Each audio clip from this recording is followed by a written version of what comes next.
그러면 죄를 참 많이 짓습니다. 죄 안 짓고 살아갈 수 있는 시간이 일평생에 과연 얼마나 될지 생각해 보면은 아마 조금도 없지 않을까. 그냥 눈 뜨고 있는 시간, 우리가 잠들어 있는 그 모든 시간이 우리 가운데 죄의 시간일 수밖에 없다라는 것을 깨닫게 됩니다. 그런데 우리는 종종 우리가 굉장히 깨끗하고 거룩하다라고 착각을 하며 살아갈 때가 있습니다. 내가 이것을 하면은 깨끗해지겠지, 내가 이렇게 하면은 거룩해지겠지, 내가 이런 행동을 하면 하나님께서 나의 모습을 보시고 기뻐해 주실 거야, 내가 저렇게 하면은 하나님께서 영광 받아 주시겠지라는 어리석은 생각들이 우리를 얼마나 많이 걸려 넘어지게 하는지 모릅니다. 이러한 생각 가운데 우리는 이런 말들을 종종 합니다. 예수 믿지 않으면 지옥 간다. 예수 믿지 않으면 지옥 간다라는 말이 맞습니까? 맞습니까? 아니면 예수 믿지 않으면 천국에 가지 못한다라는 말이 옳습니까? 예, 조금 애매하죠? 근데 우리는 늘 부정적인 말을 하기를 좋아합니다. 우리가 하나님께 받아 누려야 할 것이 바로 천국의 기쁨과 즐거움임에도 불구하고 그것을 받지 못하는 사람들을 긍휼히 여겨야 되는데, 그것을 받지 못하는 사람들을 긍휼히 여기는 것이 아니라 그들을 향하여 비난하고 그들을 정죄하고 있는 것입니다. 예수 안 믿으면 지옥 갑니다. 그들에게 얼마나 큰 두려움이 되겠습니까? 교회 안 나오면 벌 받습니다. 그들에게 얼마나 큰 고난이 되겠습니까? 그런데 우리는 그것을 생각하지 못한 채 우리는 지옥 안 가도 되니까, 나는 벌을 받지 않아도 되니까 그것에 기뻐하고 즐거워하는 미련함과 어리석음들이 넘쳐나고 있습니다. 그래서 우리는 기억해야 됩니다. 예수 믿으면 천국 가고 예수 안 믿으면 천국에 못 들어간다. 예수 믿으면 우리가 복을 받지만 우리가 예수 믿지 않으면 복을 받지 못한다. 우리가 천국에 들어가지 못하는 것, 그리고 복을 받지 못하는 것이 바로 지옥과 형벌의 모습임을 우리 마음속에 되새겨야만 합니다. 오늘 읽은 본문에는 두 사람이 나오고 있습니다. 너무나 유명한 사람이죠. 바로 아나니아와 삽비라입니다. 이 사람들의 믿음이 좋았을까요? 나빴을까요? 과연 저는 이 내용을 보면서 이 사람들 대단하다라는 생각을 종종 합니다. 왜냐하면 저는 아직 제가 가지고 있는 것들을 다 팔아서 그 하나님 앞에 바칠 생각을 가끔씩은 하지만 이렇게 실행에는 못 옮기고 있기 때문입니다. 그런데 이 사람들은 어떻습니까? 처음에는 좋은 마음을 가지고 자기가 가진 것들을 다 팔아가지고 나아갑니다. 근데 안타깝게도 그 중간에 사탄이 끼어들어서 그들의 마음을 괴롭히고 그들의 마음을 왜곡시켜 버립니다. 그래서 그가 가진 소유물 중 얼마를 감추게 되고 그것이 전부인 양 내어놓습니다. 요 앞부분에 있는 사장에 보시면은, 사장 바로 윗부분에 보시면은 물건을 서로 통용한다라는 그 내용들이 나옵니다. 가진 자들이 조금 부족한 자들, 궁핍한 자들을 위해서 자기가 가지고 있는 것들을 팔아서 나누고 함께 하나님 앞에서 교제를 나누는 모습들이 나오고 있습니다. 그리고 사장 마지막 부분에는 바로 바나바라는 사람이 나오는데요. 이 사람은 자기가 가진 땅을 팔아가지고 사도들 앞에 내놓음으로써 교회의 존경을 받게 되는, 그리고 그의 삶을 통해서 사람들의 칭송을 받게 되는 모습을 보이고 있습니다. 아마 아나니아와 삽비라는 처음에는 이러한 모습을 보고 좋은 마음으로 하나님 앞에 나아와서 하나님 앞에 나의 것도 좋게 사용되었으면 좋겠습니다라는 마음을 품었을 겁니다. 하지만 사람이 언제나 똑같은 마음을 품을 수 있습니까? 품을 수가 없다는 게 문제입니다. 품을 수 없으니까 어떻게 됩니까? 그 마음에 욕심이 생기게 됩니다. 내가 가진 것 다 드려야 되는지, 내가 소유하고 있는 것 다 팔아서 다 내어놓으면 나는 이제 무엇을 먹고 살아야 되는지 근심하게 되고 걱정할 수밖에 없습니다. 실제 우리도 그렇지 않습니까? 누군가를 도와주고 싶어도 마음 놓고 못 도와주는 이유가 무엇입니까? 내가 가진 것 다 내놓지 못한 이유가 무엇입니까? 그를 도와주고 나면 나는 뭐 먹고 살지라는 그러한 걱정들이 싹트기 때문입니다. 그 마음을 사탄이 건드렸고, 사탄은 이들의 마음을 하나님 앞에서 거짓된 마음으로 바꾸어 버렸습니다. 아나니아와 삽비라가 사도들 앞에 나아가서 뭐라고 이야기합니까? 내가 판 것의 전부가 여기 있습니다 라고 이야기합니다. 아나니아와 삽비라의 모습을 보니까 저는 그 두 렙돈을 하나님 앞에 드린, 예수님 앞에 연보를 드린 그 과부의 모습이 떠올랐습니다. 이들이 바나바의 모습을 보고 얼마나 부러워했을까요? 저 사람은 레위인으로서 저렇게 해서 온 교회 사람들에게 좋은 평판이 생겼고 온 교회 사람들에게 칭송을 받구나. 그럼 우리도 한번 그렇게 해보자. 그리고 어떤 마음이 듭니까? 저 사람은 얼마를 드렸는지 모르지만 일부를 드렸을지도 모르지만 우리는 사도들 앞에 내가 가진 모든 것을 드렸다라고 이야기하자. 그러면 예수님께서 두렛돈 드린 과부를 칭찬하셨듯이 나를 칭찬하시고 나를 존귀하게 쓰실 것이다 라는 욕심들과 생각이 그 마음에 파고 들어가기 시작합니다. 그러니까 그들은 어떠한 모습을 보이고 있습니까? 하나님 앞에서 계속해서 거짓된 모습을 보이고 돌이킬 수 있는 기회가 있음에도 불구하고 돌이키지 못하는 그러한 미련한 모습들을 계속해서 보이고 있습니다. 그들의 결말은 어떻게 됩니까? 그들의 결국은 죽음으로 끝이 나게 됩니다.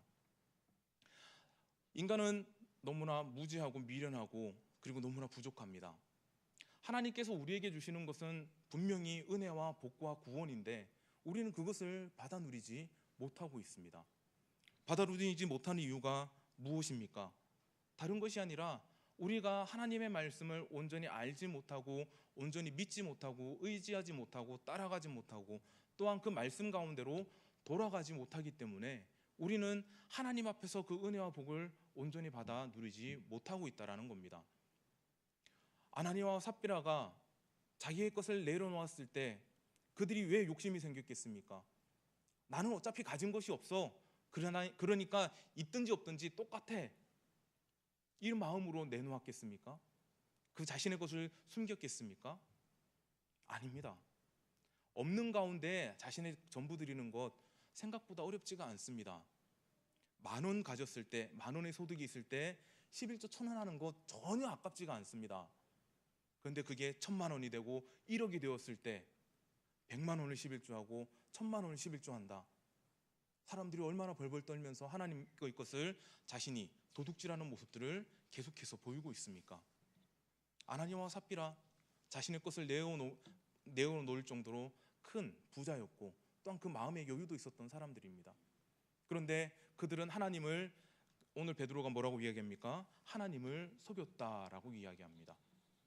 그리고 삽비라는 어떻습니까?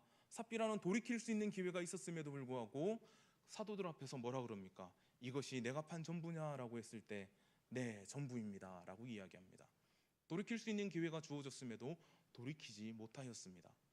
그래서 이들은 하나님 앞에서 죽임을 당하는 그러한 미련함을 보이고 있습니다. 이 모습처럼 성경 가운데서는 우리가 죽음에서 벗어나지 못하는 죄가 있다라고 말씀을 하고 있습니다. 첫 번째, 아나니아와 삽비라처럼 성령을 속이거나 성령을 회방하는 죄를 우리 하나님 앞에서 절대 용서받지 못한다라고 말씀하고 있습니다. 마태복음 12장 31절에서 32절은 그러므로 내가 너희에게 이르노니 사람에 대한 모든 죄와 모독은 사하심을 얻되 성령을 모독하는 것은 사하심을 얻지 못하겠고 또 누구든지 말로 인자를 거역하면 사하심을 얻되 누구든지 말로 성령을 거역하면 이 세상과 오는 세상에서도 사하심을 얻지 못하리라 라고 분명하게 말씀을 하고 있습니다. 우리 가운데 미련함들이 있습니다. 어리석음도 있고 걸려 넘어지는 것 다 있습니다. 하나님께서 그걸 다 아시고 용서해 주시겠다 말씀하십니다. 그러나 단 하나, 성령을 모독하고 성령을 회방하는 죄는 결단코 용서를 받지 못한다라고 말씀하고 있습니다. 그리고 마가복음 3장 28절 29절에도 동일하게 나타납니다. 내가 진실로 너희에게 이르노니 사람의 모든 죄와 모든 모독하는 일은 사하심을 얻되 누구든지 성령을 모독하는 자는 영원히 사하심을 얻지 못하고 영원한 죄가 되느니라. 우리에게 하나님의 이름으로 행하는 많은 죄들이 얼마나 많은지 모릅니다. 우리가 하나님의 이름을 이용하고 우리가 하나님의 이름을 사용해서 우리의 마음을 채우고 우리의 그 기쁨을 채웠던 적이 한두 번이 아니지 않습니까? 하나님이라는 이름만 붙이면 그것이 다 거룩하고 깨끗한 것이냐 우리가 착각하고 있지 않습니까? 일례로 혹시 로또 사보신 분 계십니까? 로또 사면서 뭐라고 기도합니까? 하나님 1등 당첨되게 해주세요. 1등 당첨되면은 내가 하나님의 교회를 위해서 이렇게 쓰고 하나님의 선교를 위해서 이렇게 쓰고 이렇게 다 쓸 테니까 1등 당첨되게 해주세요. 그런데 그것은 누구를 위한 기도입니까? 진짜 하나님을 위한 기도입니까? 진짜 하나님의 교회가 너무나 힘들고 어려운데 내가 가진 것이 없어서 너무나 안타까워서 드리는 그러한 기도입니까? 아니지 않습니까? 누구를 위한 기도입니까? 나를 위한 기도입니다. 그런데 우리는 그렇게 기도해놓고 뭐라고 생각합니까? 그래도 나는 어떤 일에든지 하나님을 먼저 생각하고 어떤 일에든지 하나님의 교회와 나라를 생각하는 참 믿음 좋은 사람이다라고 착각하는 그러한 미련함들이 가득 차 있습니다. 그리고 우리의 자녀들을 보시면 어떻습니까? 우리의 자녀들이 하나님 앞에서 복 받아야 된다, 우리 하나님 앞에서 잘 되고 성공해야 된다라고 이렇게 와서 기도하시지 않습니까? 근데 그것이 진짜 누구를 위한 기도입니까? 자녀들이 교회 안 나옵니다. 왜 교회 안 나옵니까? 엄마가 대신 예배 드려 주시기 때문에, 아빠가 대신 예배 드려 주시기 때문에 교회 안 나옵니다. 심지어 서울에서는 제 친구가 직접 들은 얘기인데요, 왜 예배 일찍 안 맞춰주냐고 전화해서 따지고 심지어 욕까지 한답니다. 근데 차근차근 얘기하면서 알아보니까 다른 교회 장립 집사님이더랍니다. 예배드린 시간이 아깝다라는 겁니다. 우리의 지금 공부 못해서 서울대 못 가면 당신이 책임질 것이냐라고 이야기합니다. 우리가 교회 나와서 아이들을 위해서 기도할 때 무엇을 위하여 기도하십니까? 아이들이 이 세상에서 잘 먹고 잘 사는 것 위해서 기도하십니까? 이 아이들이 진짜 세상에서 좋은 대학 가고 좋은 직장 가는 것 그것만을 위해서 기도하십니까? 그렇다면 이 자리에 나와 있을 필요가 없지 않습니까? 하나님께서 그러한 기도에 응답해 주신다고 어디에 적혀 있고 어디에 기록되어져 있습니까? 우리의 아이들은 하나님께서 우리들에게 허락하여 주신, 우리 부모들을 대리자로 세워주신 하나님의 자녀들입니다. 하나님의 자녀들은 하나님께로 나아가야 되는데 그것을 다 가로막고 있으면서 뭐라고 이야기합니까? 이 아이가 좋은 대학 가면은, 이 아이가 좋은 직장 가면은 하나님의 일꾼이 될 것입니다. 하나님의 기쁨이 될 것이고 하나님의 즐거움이 될 것입니다. 하나님, 그러니 지금은 참아주세요. 그것이 과연 누구를 위한 기도일까요? 그것이 진짜 하나님을 위한 기도입니까? 아니면 우리를 위한 기도입니까? 하나님의 이름을 붙이면 뭐든지 다 된다라고 생각하고 하나님의 이름을 사용하면 뭐든지 다 용납받을 것만 같은 우리의 미련함과 어리석음들이 우리를 죽음의 길로 날마다 인도하는 어리석은 발걸음임을 기억하시기 바랍니다. 우리 가운데 그런 마음이 싹 들 때마다 다시 한번 기억하시기 바랍니다. 나는 이 땅 가운데 존재할 사람이 아니라 나는 바로 하나님 나라에 거하는 하나님의 자녀이고 하나님의 백성임을 날마다 되새겨 보시기 바랍니다. 그리고 우리 아이들은 하나님께서 이 땅 가운데 우리에게 허락하여 주신 하나님의 소유이고 하나님의 자녀임을 기억하신다면 우리가 우리의 것을 가지고 하나님을 속이거나 또한 하나님의 이름을 가지고 우리의 마음의 만족을 채우려는 미련함과 어리석음들을 우리 속에서 제하여 버릴 수 있고, 우리는 지옥 가는 것, 천국에 못 들어가는 죄인들이 아니라 천국에서 하나님께 예배로 영광 돌리는, 그리고 하나님의 얼굴을 대면하고 하나님께 영광을 돌리는 하나님의 귀한 백성들이 다 될 수 있을 것입니다. 그리고 두 번째로 보시면은 삽비라처럼 돌이키지 못하는 죄가 우리를 하나님의 나라에 들어가지 못하게 만듭니다. 오늘 읽은 8절에 보시면은 삽비라는 이렇게 이야기합니다. 베드로가 그 땅판 값이 이것뿐이냐 내게 말하라니 예 이것뿐입니다. 이미 자기의 남편이 죽었음에도 불구하고 그것을 모르는 삽비라는 남편과 동일한 모습으로 동일한 말을 가지고 하나님과 사도들을 속이려 하고 있습니다. 삽비라가 이렇게 이야기할 수 있었던 이유는 단 하나입니다. 모든 것을 알고 있는 사람은 남편과 나뿐이다라고 생각했기 때문입니다. 하지만 실제로 그 모든 것을 알고 있는 사람이 그 두 사람뿐이었습니까? 그 사건을 알고 있는 존재가 이 두 존재밖에 없었습니까? 아닙니다. 바로 하나님께서 알고 계셨습니다. 하나님께서 아나니아 때 베드로에게도 알게 하셔서 이미 베드로도 그 모든 전말을 알고 있었습니다. 그럼에도 불구하고 삽비라는 나아가서 당당히 이야기합니다. 네, 땅을 판 값은 이것이 전부입니다. 이렇게 이야기했을 때, 이렇게 대답했을 때 삽비라는 어떠한 결말을 맞게 되었습니까? 그도 자기의 남편처럼 죽음을 당했습니다. 시편 7편 12절에 보면은 사람이 회개치 아니하면 저가 그 칼을 가르시며 그 활을 이미 당기어 예비하셨도다라고 말씀을 하고 있습니다. 그리고 로마서 2장 5절에 보면 다만 내 고집과 회개치 아니한 마음을 따라 진노의 날 곧 하나님의 의로우신 판단이 나타나는 그날에 이 말 진노가 내게 쌓이는도다라고 말씀하고 있습니다. 그리고 계시록 2장 22절 23절에 두아디라 교회를 바라보면서 이렇게 이야기하십니다. 볼지어다 내가 그를 침상에 던질 터이요 또 그로 더불어 간음하는 자들도 만일 그 행위를 회개치 아니하면 큰 환난 날 가운데 던지고 내가 사망으로 그의 자녀를 죽이리니 모든 교회가 나는 사람의 뜻과 마음을 살피는 자인 줄 알지라 내가 너희 각 사람의 행위대로 갚아주리라 라고 말씀하고 있습니다. 돌이키지 아니하면 하나님께서 분명한 죄를 내리시겠다라고 말씀을 하고 있습니다. 돌이킨다라는 것이 그냥 입술의 고백처럼 단순히 우리의 아무 의미 없는 중얼거림이 아니라는 것을 우리가 기억을 해야 됩니다. 혹시 옛날에 투캅스 보셨습니까? 투캅스 보시면 안성기 씨가 어느 교회 그 장립집사로 나옵니다. 그 주일날 예배 시간에 나와갖고 얼마나 뜨겁게 눈물을 흘리며 기도하는지 모릅니다. 그래서 모든 교회 성도들이 이야기하죠. 저 집사님처럼 저렇게 세상을 살아가야 되는데 저렇게만 살면은 세상에 근심 걱정 하나도 없을 것인데 믿음 좋다 믿음 좋다 이야기합니다. 근데 안성기 씨 돌아가면서 뭐라고 이야기합니까? 당당하게 얘기하죠. 내가 이렇게 회개하지 않으면, 내가 이렇게 여기서 쏟아내지 않으면 앞으로 6일 동안 죄를 마음에 그 양심의 가책을 느껴서 내가 죄를 짓지 못하니까 여기서 일주일치 죄는 쏟아놓고 가야 된다. 제가 그 장면을 그 2번인가 봤는데 아직도 안 잊혀지는 이유는 충격적이어서 그렇습니다. 왜 충격적이었냐 하면은 제가 그랬거든요. 제가 하나님 그 회개라는 건 몰랐을 때 어떻게 합니까? 그냥 하나님 앞에 나와서 그냥 그 내가 잘못한 것 얘기하면 된다고 들었습니다. 그래서 얘기했습니다. 얘기하면 뭐 합니까? 돌아서서 똑같은 죄를 끊임없이 짓고 있는데 돌아서면 뭐 합니까?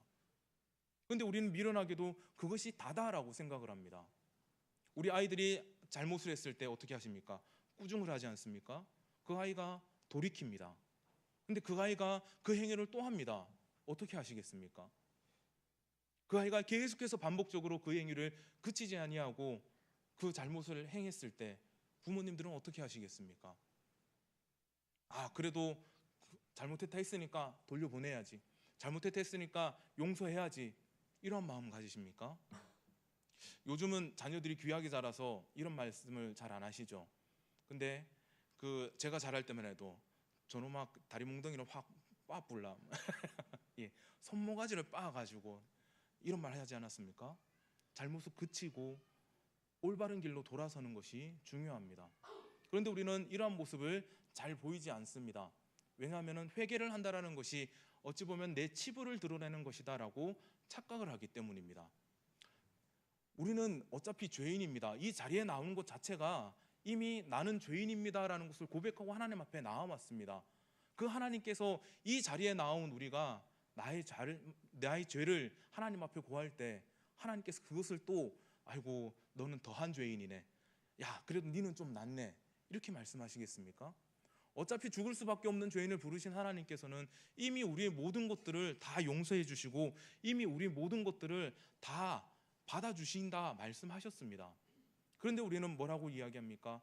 내가 회개할 때 보면은 내 양심의 가책 때문에 오히려 회개를 못하겠다라고 이야기하고 나의 그 비참함 때문에 회개를 하지 못하는 그러한 모습들을 토로하곤 합니다. 하지만 하나님 앞에 나와서 먼저 말로써 하나님 앞에 회개하시기 바랍니다. 그리고 돌아서서 우리의 삶을 통해서 우리의 믿음을 통해서 돌이키시기 바랍니다. 그것이 하나님께서 우리에게 원하시는 하나님의 자녀로서의 온전한 모습이 될 것입니다. 돌이키지 아니하고 계속 그 자리에 서 있으면은 우리는 믿음의 정체된 자로서 그 자리에서 썩어 들어갈 수밖에 없는 미련함들만 남아있게 됩니다. 그래서 우리가 하나님 나라에 이르지 못하는 이 크게 2가지 죄악 가운데 우리의 삶을 재빠르게 건져내야만 합니다. 아나니와 삽비라처럼 성령을 속이는 죄는 말씀과 기도를 통해서 우리가 돌이킬 수가 있습니다. 왜냐하면 그게 죄인지 알지 못하기 때문에, 그게 잘못된 건지 깨닫지 못하기 때문에 우리가 성령을 회방하고 성령을 모독하는 죄를 계속해서 저지르고 있기 때문입니다. 그래서 우리는 순종하는 자로서 나아갈 때 우리를 죽음의 길에서 다시 한번 생명의 길로 하나님께서 옮겨주실 것을 믿으면서 살아야 합니다. 여호수아서 1장 8절에 보시면은 이 율법 책을 내 입에서 떠나지 말게 하며 주야로 그것을 묵상하여 그 안에 기록된 대로 다 지켜 행하라. 그리하면 내 길이 평탄하게 될 것이며 내가 형통하리라라고 말씀을 하고 있습니다. 이 말씀이 우리의 힘과 능력이고 우리의 모든 것이 된다라고 말씀하십니다. 이 말씀을 통해서 하나님께서 우리에게 복을 주시고 우리에게 상을 주시겠다 말씀을 하고 있습니다. 그리고 마태복음 22장 37절에서 40절 보시면은 내 마음을 다하고 목숨을 다하고 뜻을 다하여 주 너의 하나님을 사랑하라 하셨으니 이것이 크고 첫째 되는 계명이요 둘째도 이와 같으니 내 이웃을 내 자신과 같이 사랑하라 하셨으니 이 두 계명이 온 율법과 선지자의 강령이니라라고 말씀합니다. 누군가를 속이는 것, 누군가를 회방하는 것은 그 사람을 사랑하지 않는다는 증거입니다. 우리 가운데 하나님을 사랑하는 마음이 작아진다면은, 우리 가운데서 사라진다면 우리는 겉모습은 교회에 나오는 사람일 수 있고 겉모습은 믿는 사람일 수는 있지만은 우리 속은 하나님 앞에서 버림을 당하고 하나님의 나라에 이르지 못하는 미련하고 어리석은 자가 됨을 기억하시면서 하나님 사랑하는데 최선을 다하시기 바랍니다. 우리가 하나님을 최선을 다해 사랑할 때 하나님의 사랑이 우리 가운데 임하게 될 것입니다. 그리고 우리는 돌이키는 삶을 반드시 살아야 되는데요. 신명기 30장 9절에 이렇게 이야기하고 있습니다. 내가 내 하나님 여호와의 말씀을 순종하여 이 율법책에 기록된 그 명령과 규례를 지키고 내 마음을 다하며 성품을 다하여 여호와 내 하나님께로 돌아오면 내 하나님 여호와께서 내 손으로 하는 모든 일과 내 몸의 소생과 내 육축의 새끼와 내 토지 소산을 많게 하시고 내게 복을 주시되 곧 여호와께서 내 열조를 기뻐하신 것 같이 너를 다시 기뻐하사 내게 복을 주시리라 라고 말씀하고 있습니다. 모든 것에서 돌이키는 자에게 하나님께서 우리를 기뻐해 주시고 우리에게 복을 주신다라고 말씀을 하고 있습니다. 그리고 역대하 30장 9절에는 또한 이렇게 말씀하고 있습니다. 너희가 만일 여호와께로 돌아오면 너희 형제와 너희 자녀가 사로잡은 자에게서 자비를 입어 다시 이 땅으로 돌아오리라. 너희 하나님 여호와는 은혜로우시고 자비하신지라 너희가 그에게로 돌아오면 그 얼굴을 너희에게서 돌이키지 아니하시리라 하였더라. 아멘. 우리가 이 땅 가운데서 우리를 묶고 있는 많은 것들로부터 자유하고 싶으시죠? 우리가 이 땅 가운데서 내가 믿는데 왜 자꾸 나에게는 이러한 어려움만 있고 왜 이런 고통만 있고, 성경에 보면은 하나님을 믿는 기쁨과 즐거움이 막 차고 넘쳐야 되는데 교회 나오는 것도 힘들고 교회 나와서도 힘들고 돌아가선 더 힘들고, 그런 이유가 무엇입니까? 이 말씀을 보면은 온전히 돌이키지 못해서 그렇다라고 말씀하고 있습니다. 온전히 하나님 앞에서 돌이키는 마음을 가지고 돌이키는 믿음을 가지고 우리의 믿음의 삶을 살아간다면은 하나님께서 우리가 이 땅 가운데서 머무는 자가 아니라 진정으로 하나님 나라에 들어갈 자들, 그리고 하나님 나라에서 하나님의 은혜와 사랑을 누릴 자들, 그리고 하나님의 얼굴을 대면하며 하나님을 기뻐할 자들로 우리를 반드시 세워주실 것입니다. 세상의 많은 것들이 우리를 걸려 넘어지게 합니다. 오늘 본문에 나오는 아나니아와 삽비라는 돈에 걸려 넘어졌습니다. 그런데 솔직히 이 당시는 뭐 다른 게 있겠습니까? 우리를 그때 당시 유혹하는 것들이 별로 없었습니다. 돈과 그리고 음욕들, 그런 것들, 그리고 탐식들, 이런 거밖에 없었습니다. 그리고 사람들을 걸려 넘어지게 할 그 요인들이 생각보다 많지가 않았습니다. 해지면은 어두우니까 집에 들어가서 자야 되잖아요. 근데 무슨 잘못을 더 저지를 수 있겠습니까? 근데 요즘은 어떻습니까? 우리는 눈 뜨는 그 순간부터 다음날 눈 뜨는 그 순간까지 온갖 죄악과 유혹 가운데 노출이 되어져 있습니다. 제가 어렸을 때까지만 해도 TV가 이제 띄엄띄엄 나왔기 때문에 그 시간에 잠이라도 잤는데 요즘은 어떻습니까? 24시간 TV가 넘쳐나고 있고, TV가 없더라도 인터넷이 끊이지 않고 우리를 유혹 가운데로 넘어뜨리고 있고, 많은 책들과 또한 많은 매체들이 우리를 걸려 넘어지게 하고 있습니다. 우리가 그 가운데서 분명히 기억해야 될 것은, 우리를 걸려 넘어지게 하는 것은 다름이 아니라 우리의 미련함과 우리의 교만함의 합작품인 것을 분명하게 기억해야만 합니다. 우리가 하나님 앞에서 우리 자신을 낮추고 하나님 앞에서 우리가 미련하기 때문에 하나님의 지혜를 달라고 구할 수 있다면 우리는 이러한 것들에서 자유할 수 있게 될 것입니다. 우리는 그 많은 유혹들 가운데 우리 스스로를 내버려 두고 하나님 왜 나를 건져주지 않으십니까? 하나님 왜 나를 이 고통 가운데 내버려 두십니까? 라는 그러한 어리석음의 모습들이 종종 나타날 때가 있는데 그것은 바로 우리의 미련함과 교만함과 어리석음 때문임을 기억하시면서 하나님의 지혜를 구하시고 하나님의 능력을 구하시기 바랍니다. 그리고 기억하시기 바랍니다. 진짜 우리가 두려워해야 될 것은 우리가 넘어졌을 때 다시 일어서지 못하는 것이 가장 두렵고 가장 우리 가운데 고난이 된다라는 사실입니다. 우리가 진흙에 넘어졌을 때 그 진흙 가운데서 일어나지 못하는 것이 얼마나 우리에게 창피합니까?